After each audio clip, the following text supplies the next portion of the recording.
Brought to you by listeners like you. Just go to our Patreon page at patreon.com/MLB This Week. It's the MLB This Week show, talking all about baseball. We have a ton of stories for you this week, from the opener in London in 2017, other stories, the Society for American Baseball Research. Florida State's going to sell some new beverages this year, all in this edition of MLB This Week.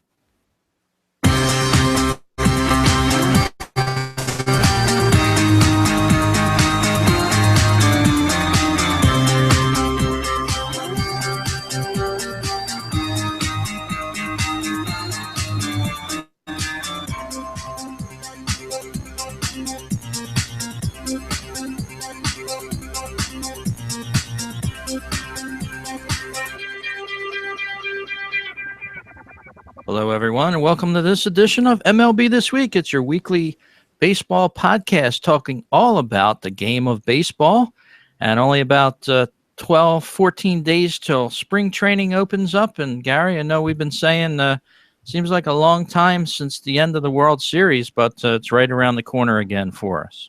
Yes, it has, Rich, and we've been lucky with the weather. We had that big snowstorm last week, but so far we've been pretty lucky. It's been a nice, mild winter. Let's hope it stays that way. We've gotten a chance to melt all of that white crap that came down, and baseball's right around the corner. This is the most exciting time of the year as we lead up to that. That's for sure. And I know we're all excited for that time to come. Yes, we are. Just looking forward to it.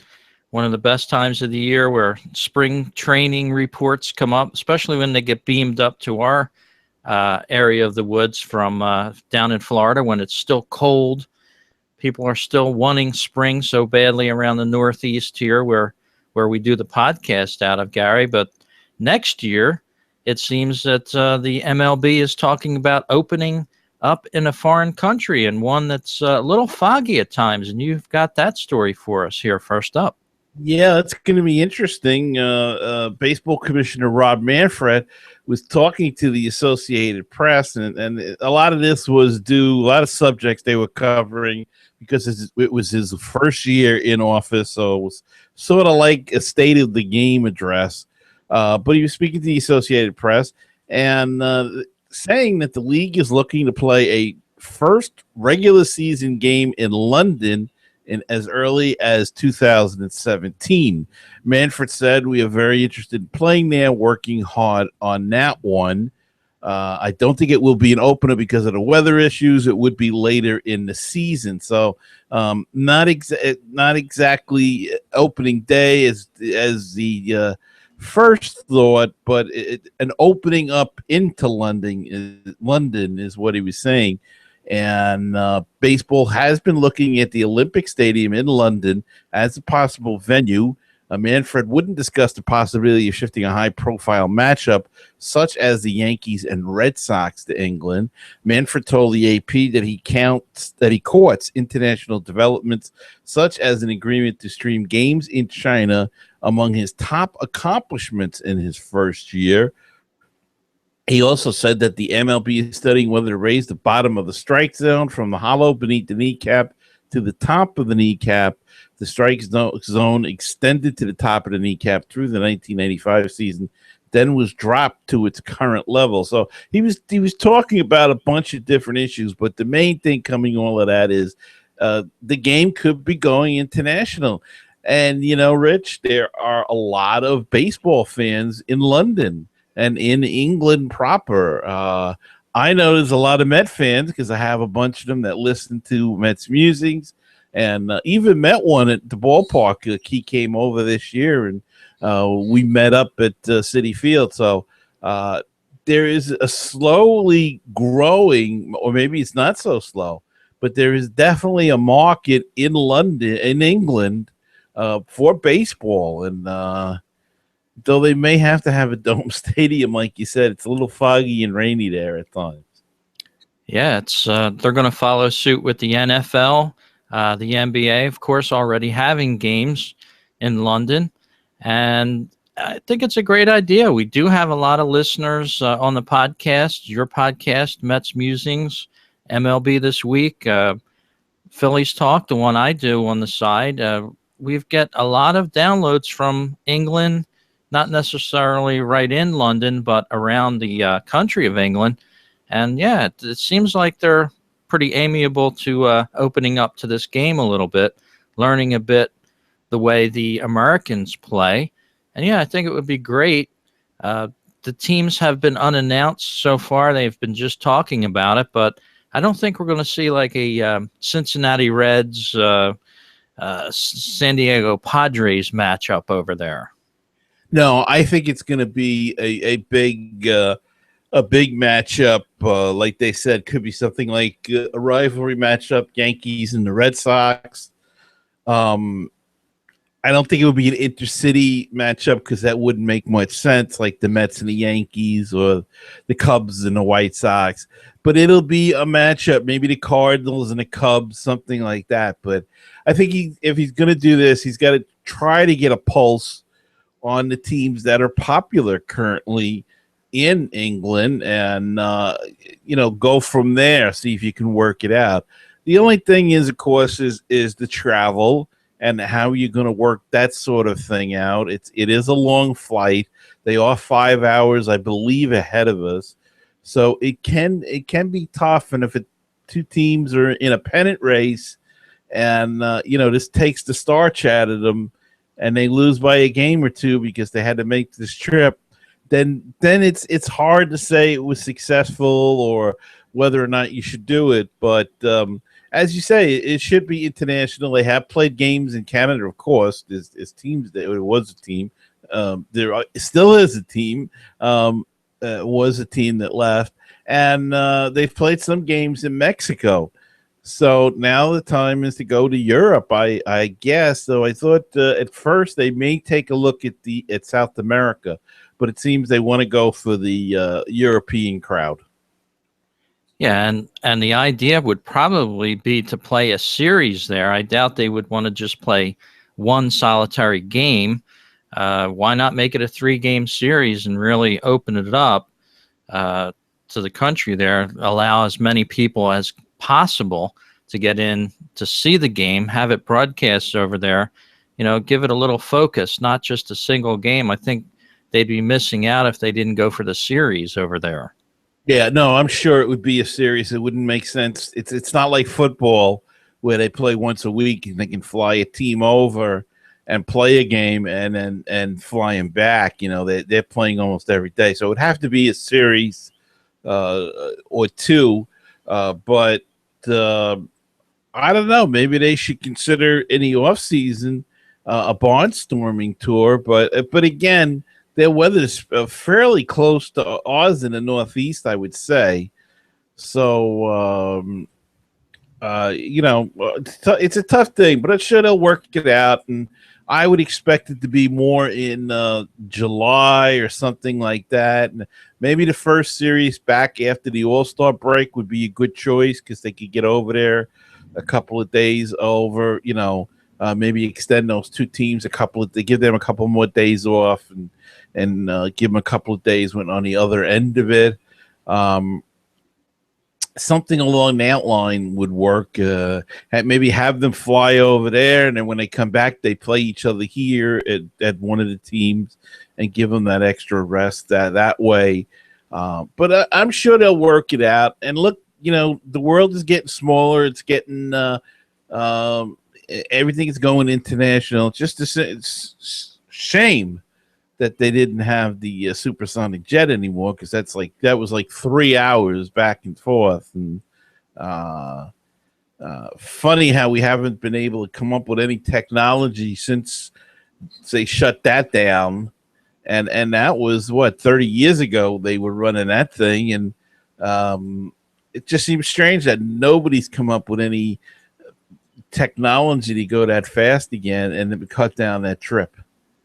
Yeah, the supersonic Concorde. Yeah, that was definitely a fast trip over to England. I remember back in the 80s, they had some concerts where they flew a few of the stars that played on the England side over to America, and they were able to play on this side in the same day, so to speak. So very interesting stuff there. Looking forward to that. As you were talking, Gary, I was thinking, what would we hear from the vendors out in the crowd? Because they don't call them hot dogs over there; they call them bangers. So they'd be like, "Bangers, bangers, get bangers your for bangers, sale." yo. Bangers, And, pint. maybe some scones or something like that in the Fish crowd. and So, right? fish and chips, maybe. So we'll have to keep our eye on that story for you. Looking forward to hearing more about that. Little fun there for baseball. And other fun took place at the Society for American Baseball Research, Gary. That's an organization that was founded way back in 1971. It was founded in Cooperstown, New York, brainchild of Robert Davids, who gathered 15 other baseball researchers way back then at the National Baseball Hall of Fame to form the organization. They just held their 7th annual extravaganza, SABR Day, that just took place yesterday on January 30th, 2016. It was a collection of events that was held around the country. They have different chapters around the USA and all the major big cities in the Midwest through the West Coast. They get together, talk about baseball, different regional highlights. They featured guest speakers and different. Lindsey Barra was at one of the presentations, and they also have writers and other Pulitzer Prize-winning columnists and broadcasters speak at these events, which they hold. This particular one is once a year, but of course they have other meetings and get-togethers, conventions once a year as well. So it's pretty cool there. The Society for American Baseball Research. And Lindsey Barra seems to be everywhere, Rich. She's always showing up somewhere. I've seen her on MLB and of course numerous other shows and at ballparks and stuff. So good for her. She is a writer, a sports writer, I believe, and been a commentator on television. So it's a, you know, I'm not big on the whole sabermetrics and everything, but I just think they take it too far. Yeah. Well, believe it or not, yeah, sabermetrics and SABR are two different organizations. The Society for American Baseball Research is basically was established back in the early 70s. They're not necessarily real big on stats or anything. They're actually more old school, I would think, than some of these new statisticians that have popped up recently. They have a lot of authors and things like that. You can find their website at sabr.org. In the past, I've been in contact with them. I've never joined yet, but I've been invited to different events they've had in the Philadelphia area. And they always have great guests and things like that, meetings, and really getting in depth on baseball to the ninth degree. You just browse their website there. You can see some of the baseball books that people in that organization have published. Really in-depth stuff. So Society for American Baseball Research. Check it out. Okay. And up next on the show, we have more great things to talk about. And Gary, you have the next story up. Well, it seems like I'm on a Rob Manfred kick this week, Rich, but he was at it again. Only last week we argued about the fact that he said that the DH could come to the National League. Now he's pulled back on that and said that the National League will not adopt the designated hitter. He did that in an interview with ESPN. The most likely result on a designated hitter for the foreseeable future is the status quo. I think the vast majority of clubs in the National League want to stay where they are. Again, last week Manfred said NL teams may be more receptive to the DH. though there weren't any serious discussions about expanding it to both leagues. I think we're status quo on a DH because it is the single most important feature that defines the differences between the two leagues, Manfred said. And, of course, we've been saying that for a long time, Rich, and I'm beginning to think that this guy just throws stuff against the wall and sees what's going to stick, and I think he got a lot of bad mail and bad press about this, and pulled back from it as quickly as he announced it. So interesting that he came out so quickly and poo-pooed the whole idea of the DH in the National League. And maybe, he's listening to the fans, or maybe some owners called him up and said, what the heck are you talking about here? We don't want the DH. We'll never vote for the DH. So I hope that's the case. I hope it stays that way because, I hate the DH. So that's good. The National League remains a true baseball league.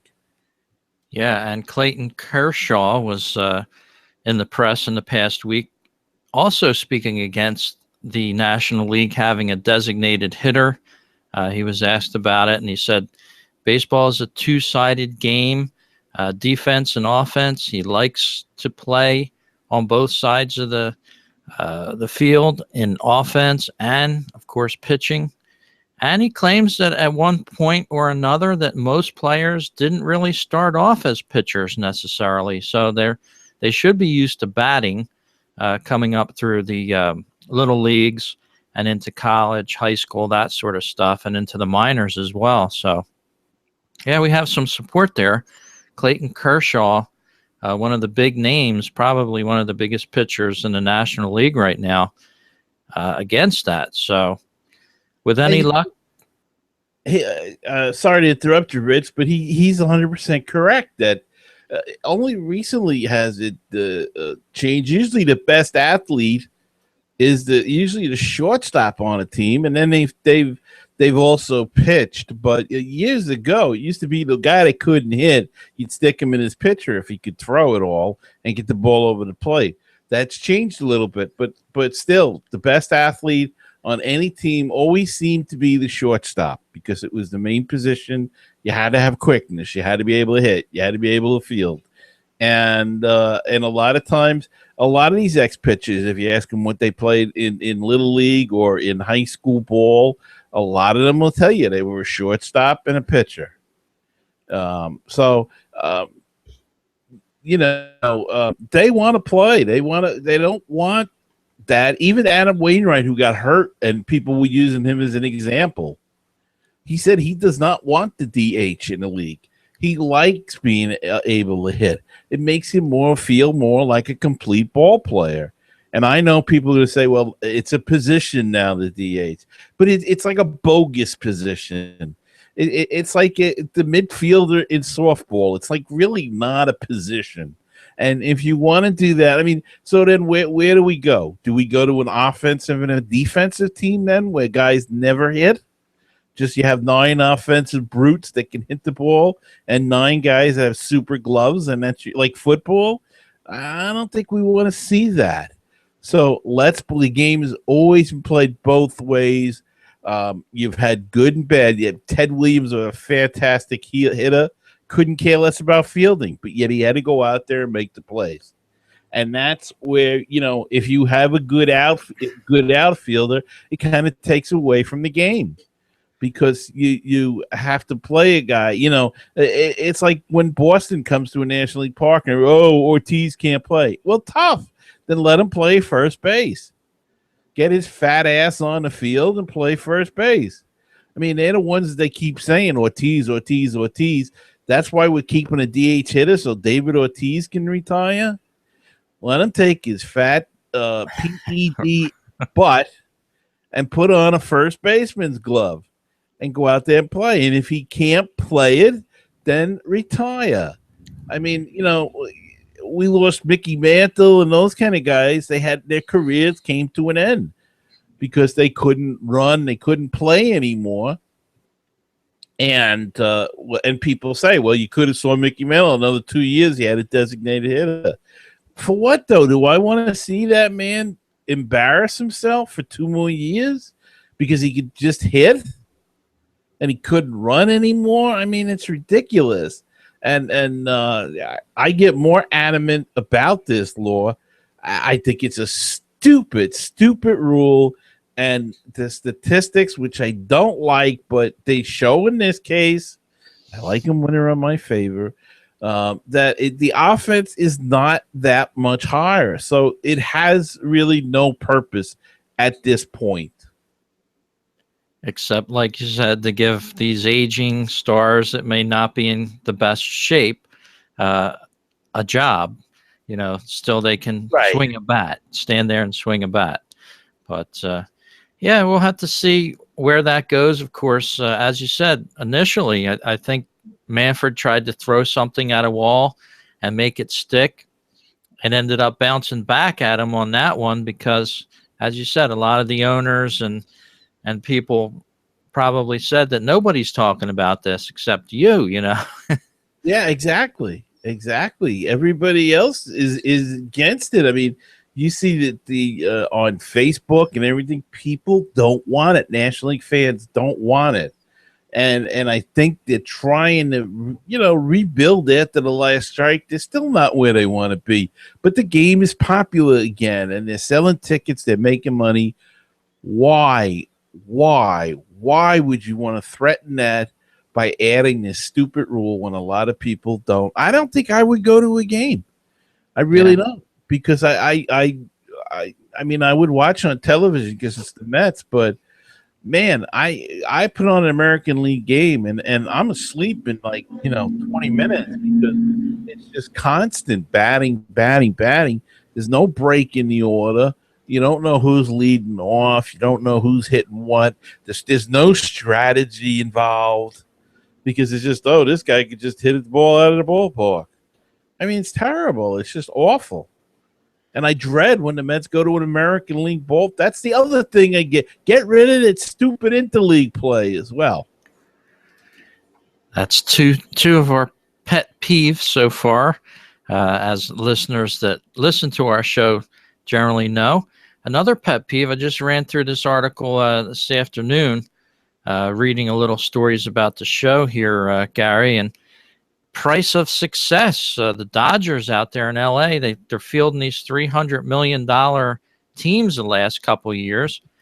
There was a writer out there, Bill Shakin, his name is, and you don't really hear this too much from the press anymore, but he did a double take because the bleacher seats out there are now $48 a piece for specific games. The Father's Day game he was speaking about, $48 a piece.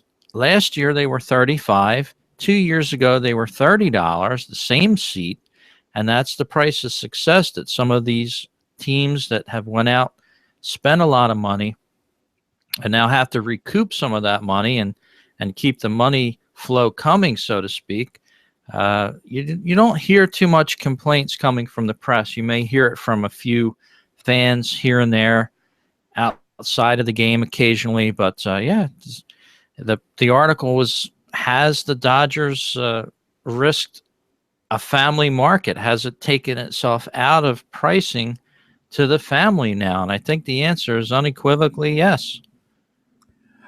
I'll tell you, I think sports is really taking the families out of every sport.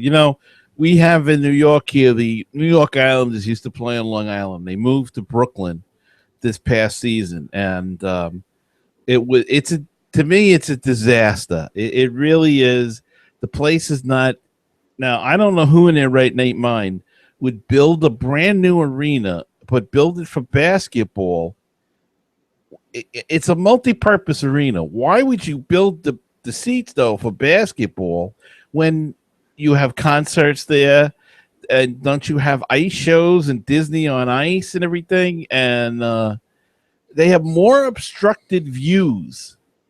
And they're not selling tickets because they cannot build a new market there. Because anybody that's a hockey fan, and I know I'm going in a tangent here, but bear with me. I'll get back to the point.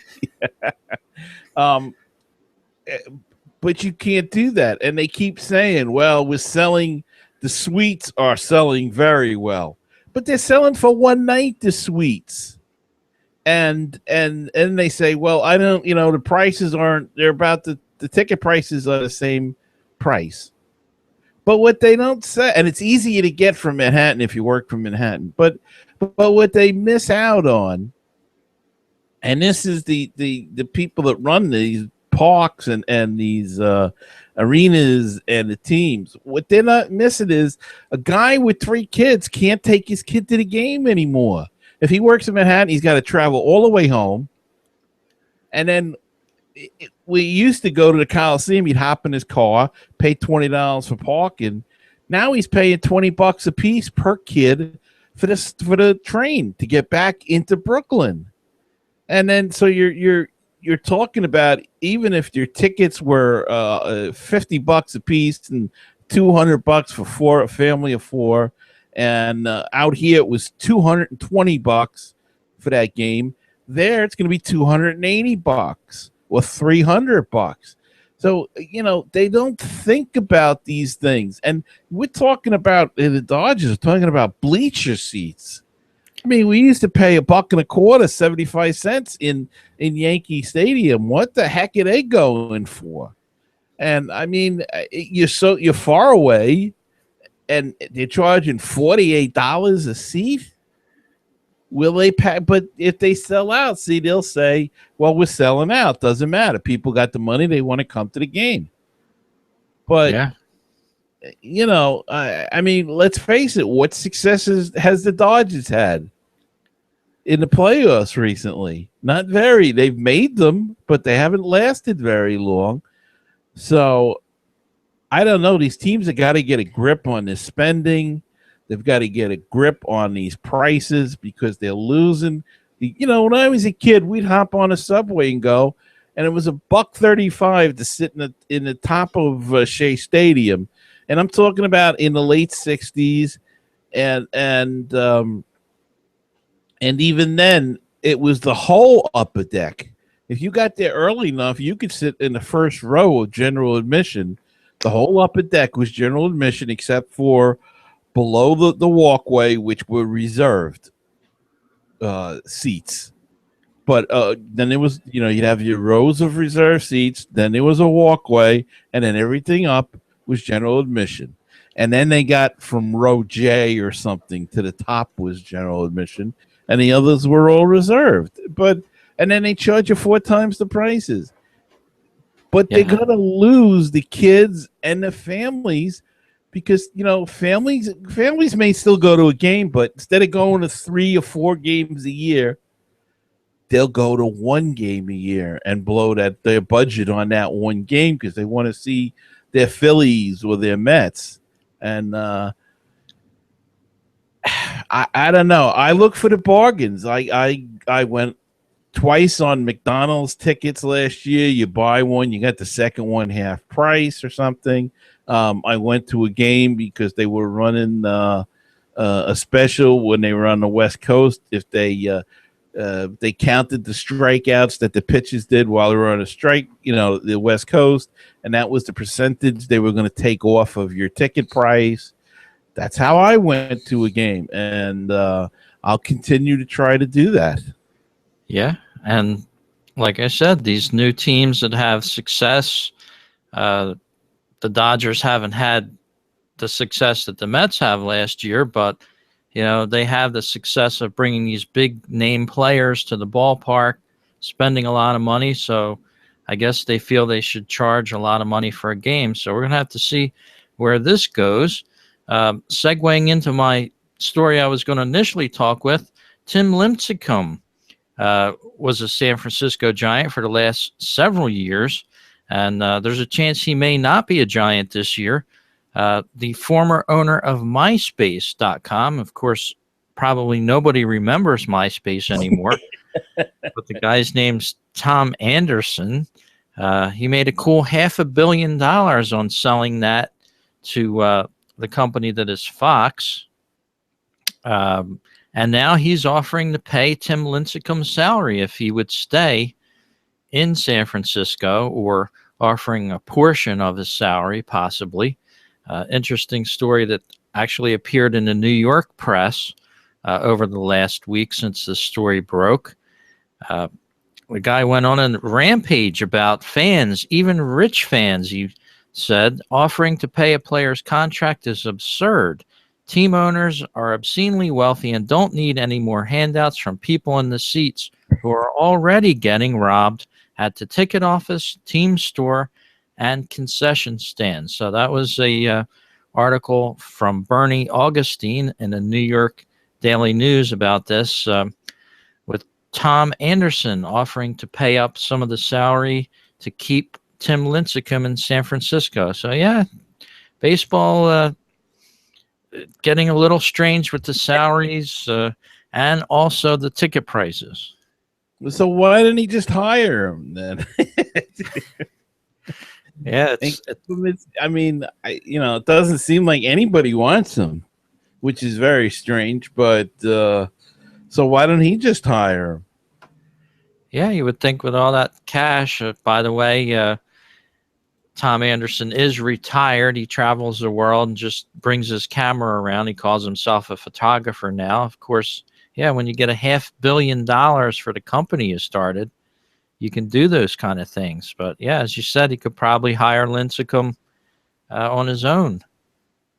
Yeah, have him pitch in the company softball team. So, I mean, I'm sure he's still got some pull with MySpace. He can just say, can he pitch in the company softball team? But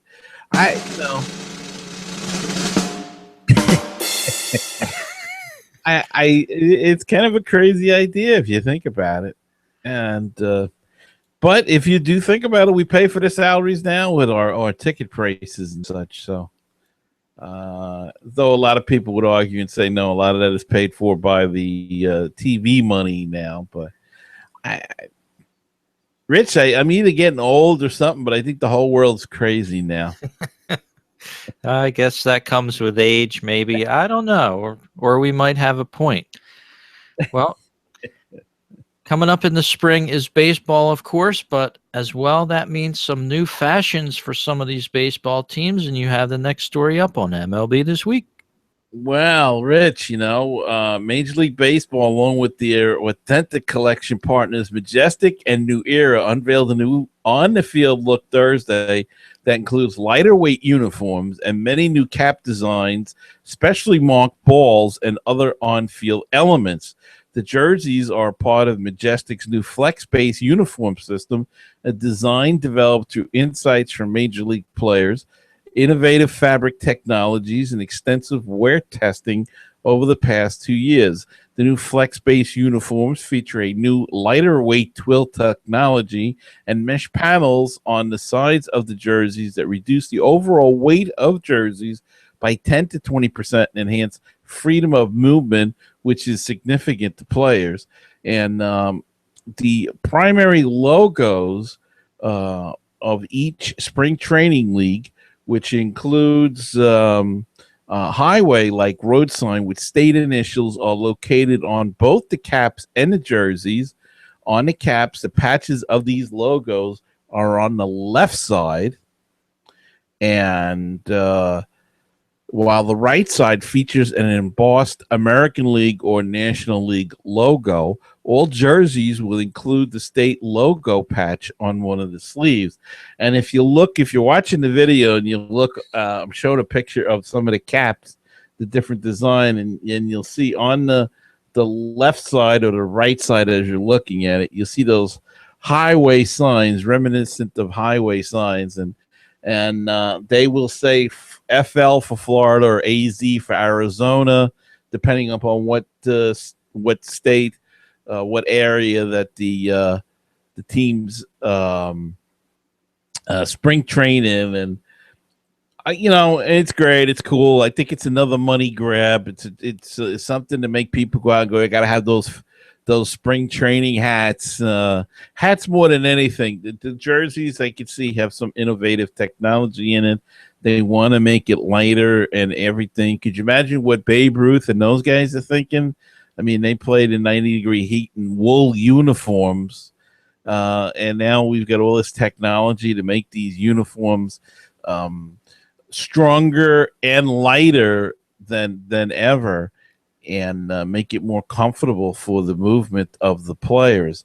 But I don't know, Rich. What do you think? I see your Philly cap on there. That's their new spring training cap, and it's got a Florida logo on there. You gonna run out to the lids and get one? We'll see. We'll see about that. Yeah, I like the new designs. As you said, the lighter weight material, especially for the players. Although that does sometimes translate into cheaper products. Some of the newer jerseys are, with these holes in under the sleeves and all. They're not going to last as long as a jersey you may buy a few years ago. But as you said, it's just a way that times are changing, methods and materials are changing, the way they construct these items. I was in the store looking for athletic shoes the other day, and I was surprised that that market has changed as well. It seemed like everything was light as air and feather, like almost like a slipper are these running shoes now. So you have to tell once you buy some of these things, see how long they last. But yeah, it's a sign of the times. Things are changing, getting better. I think the craziness that gets me, and I'm a cap guy because I'm a big guy, so it's not that always easy to pick up the shirt. But I'm a cap guy, and it just gets crazy though that they have caps for every freaking thing, and then they'll think of anything to put on it and change these designs, and it's more or less a money grab. I understand that it's business, but man, I don't know. Just a world. I mean, a spring training cap. No, I think I'll take a pass on that. But look, there are people that will rush out and get it, and boy, if you're the equipment manager, you got to have almost like a detailed thing of what hat goes with what uniform. I mean, Arizona came out with 50 combinations or something.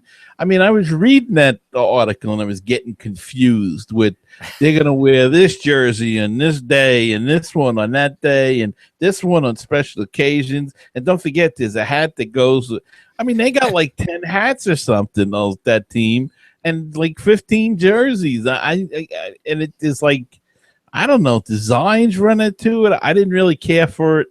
Again, I'm old school, but wow, I mean, it gets crazy with the combinations, and it's just I don't know. I guess that's what fashion's all about, though, as well. You throw out all the other kind of combinations and put things together, and look, baseball's trying to make it more cooler and everything like that, but yeah. They have to continually come up with new ideas, new innovations. As you said, a lot of people that go to spring training games, maybe that's all they do. They go down to spring training. This is true. Spend 2 weeks or whatever they can stand down there, and they want to show off that they've been down to Florida. They're out in Arizona watching their club. But yeah, point.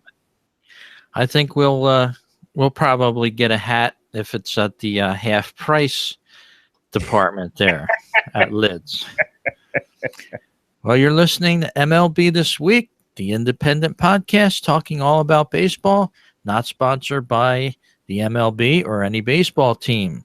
You can hear our show on iTunes, Stitcher Radio, over at MLBThisWeek.com. You can see our video that we tape of the show. Yes, we do this live, straight on through. No editing. That's one thing I'm proud of this show about. We don't really edit too much.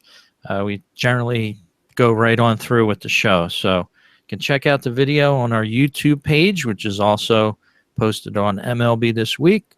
And go over to our Patreon site, which is a site that collects for creative people, whether it be website production, products, podcasts, things like that. You can find us at patreon.com/MLB This Week. We're listener supported for your donations. So if you want to throw us $1 or $2 a month, we would really appreciate it.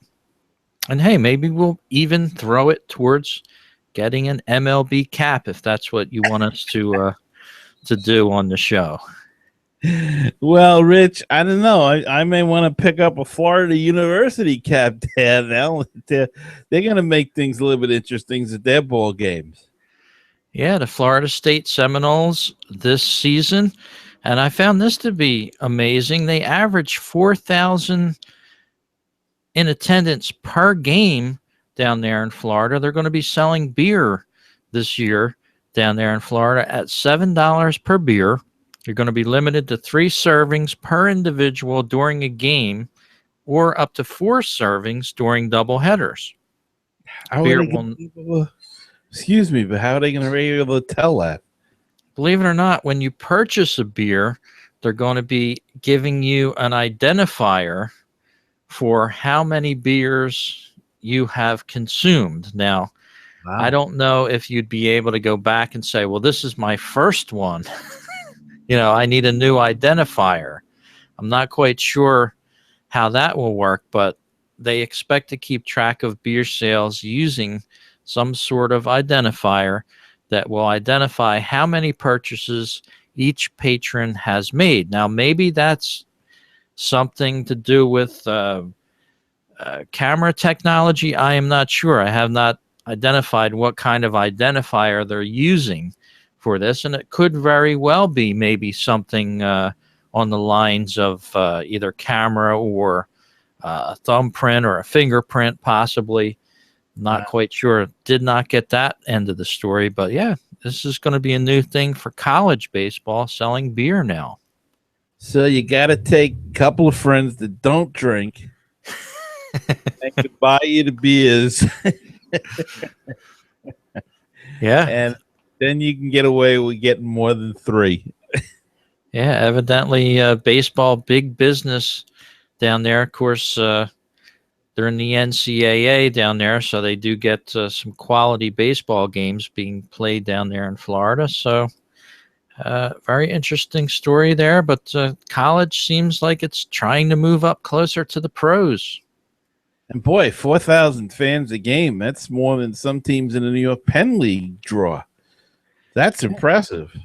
Yeah, they're pretty passionate for their baseball down there, especially with the colleges and all. I know one of the highlights of the year for some of the players are when the Florida team plays the Phillies down there. That's the way they kick off their spring training usually.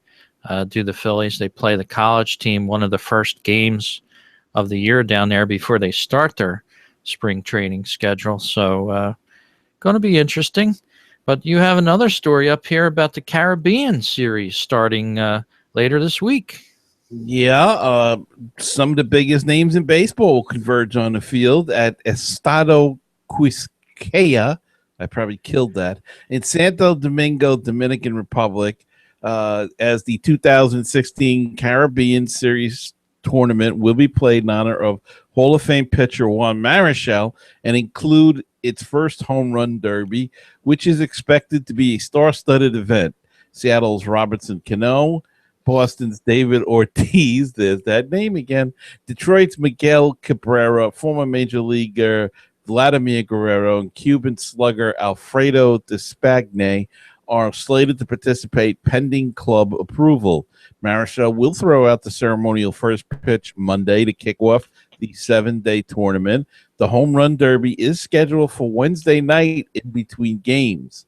This year's Caribbean Series will pit Winter League champions Leones de Escoquito from the Dominican Republic, Mexico's Venatos de Mazatlan, and either the Cangrejos de Santurce or the Indios de Maguas from Puerto Rico, and Venezuela's Tigres de Aruga against each other beginning on a Monday afternoon. Whew, I should have read this article ahead of time. Ciego de Avila, the Serie national champion, will represent Cuba as a special guest. A team from the Dominican Republic has won the Caribbean Series title 19 times. Puerto Rico has the second most championships with 14. Cuba has won 8 times, including the 2014 title. Mexico has won 8, and Venice is a 7 Caribbean Series champions.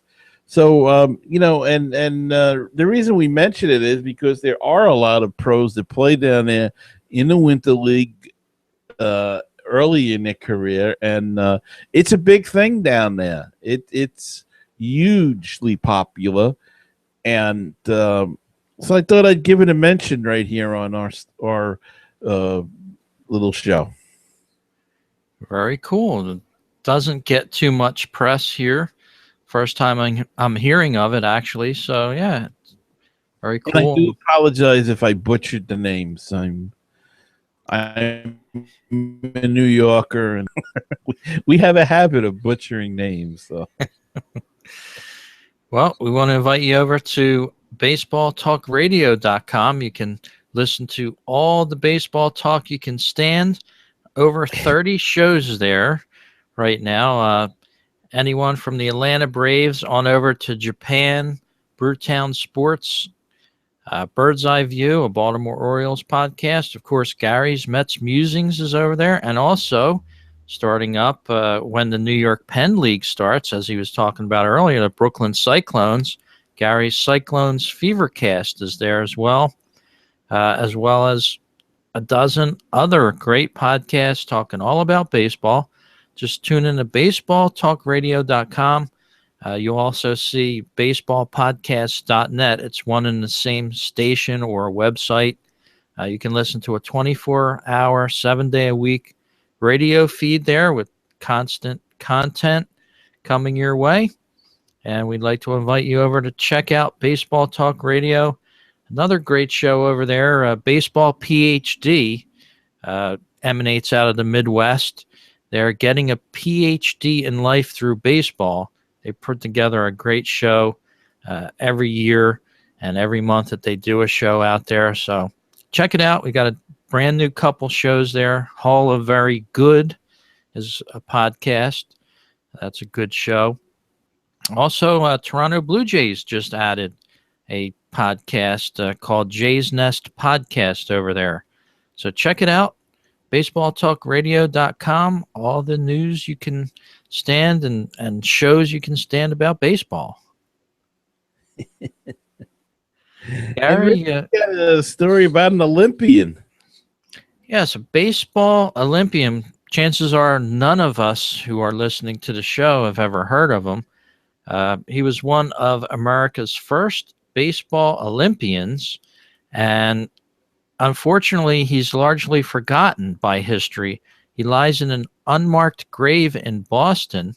Now nearly 150 years later, Andrew Jackson Leonard, who began his professional career 150 years ago, his grandson hopes to raise enough money for a marker to honor his relative and his contributions to the game by auctioning his grandfather's contracts, which are amongst the oldest known in baseball history and in existence, actually.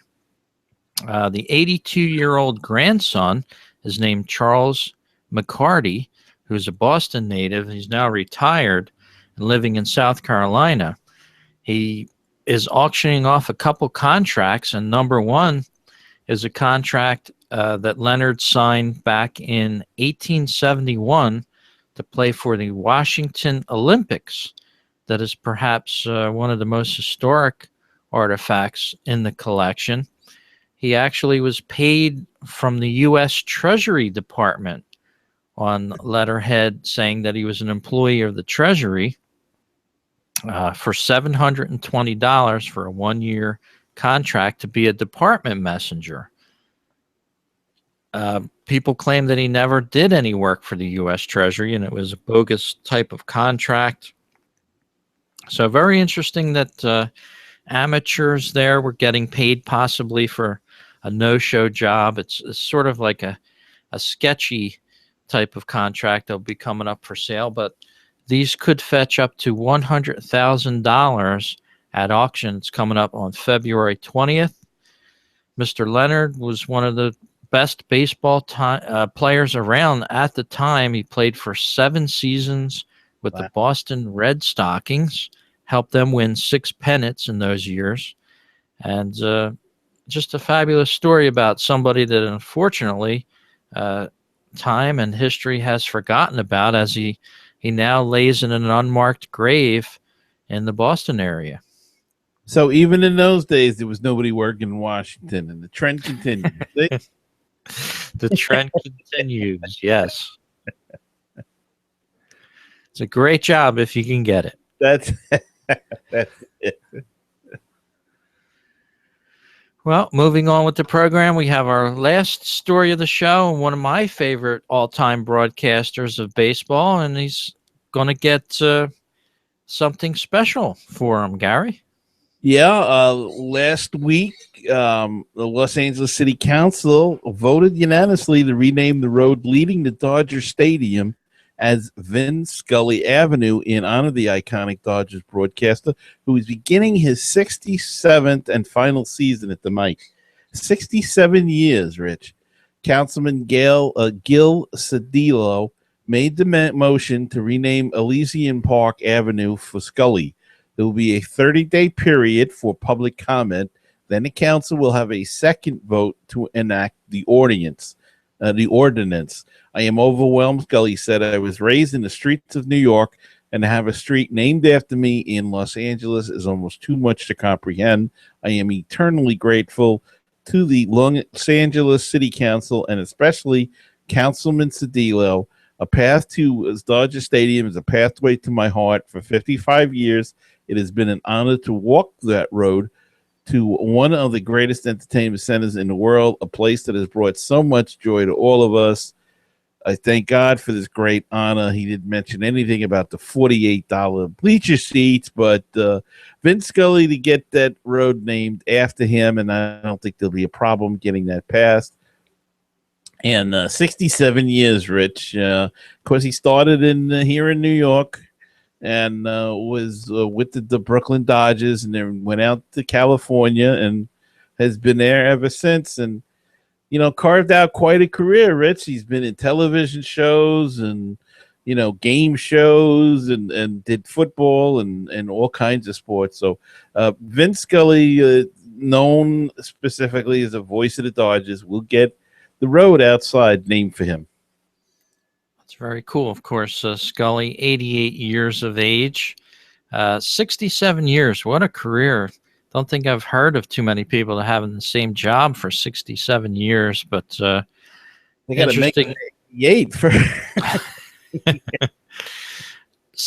Interesting story here. He doesn't really go on the road with the Dodgers, but this just came out yesterday afternoon late, that he'd like his final game to be called on the road on October 2nd, which is a Sunday, at AT&T Park in San Francisco.